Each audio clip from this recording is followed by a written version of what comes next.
Hi hello welcome to GR TV. అక్రమ వలసదారుల అంశంపై సుప్రీంకోర్టు సీరియస్. అక్రమ వలసదారుల అంశంలో అస్సాం ప్రభుత్వంపై సుప్రీంకోర్టు అసహనం వ్యక్తం చేసింది. 63 మంది విదేశీయులను నిరవధికంగా నిర్బంధ కేంద్రాల్లో ఉంచడం పట్ల అసంతృప్తి వెల్లబుచ్చింది. అక్రమ వలసదారులను 2 వారాల్లోగా వారి స్వదేశాలకు పంపాలని అస్సాం ప్రభుత్వాన్ని ఆదేశించింది. ఇలా రోజుల తడబడి అక్రమ వలసదారులను ప్రోత్సహించలేం కదా అని సుప్రీం ధర్మాసనం వ్యాఖ్యానించింది. అక్రమ వలసదారులను ఎప్పుడు పంపిస్తారు, అందుకేమైనా మంచి ముహూర్తం కోసం చూస్తున్నారా అని ప్రశ్నించింది.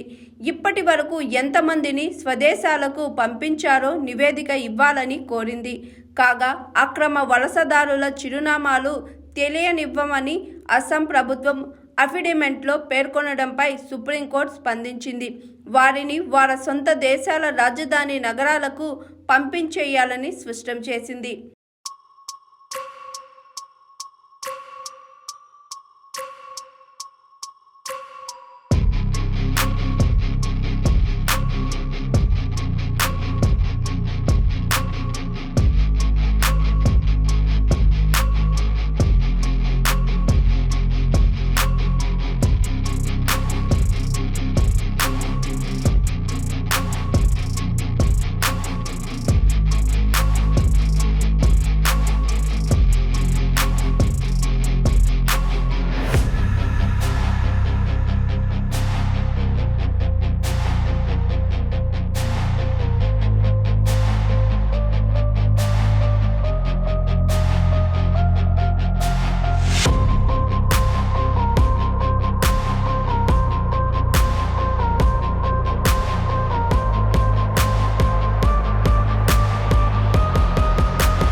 Hi, this is Swathi. Like చేయండి, షేర్ చేయండి, కమెంట్ చేయండి అండ్ సబ్స్క్రైబ్ చేయండి GR TV. Hi, this is Monica. Please like, share and subscribe GR TV.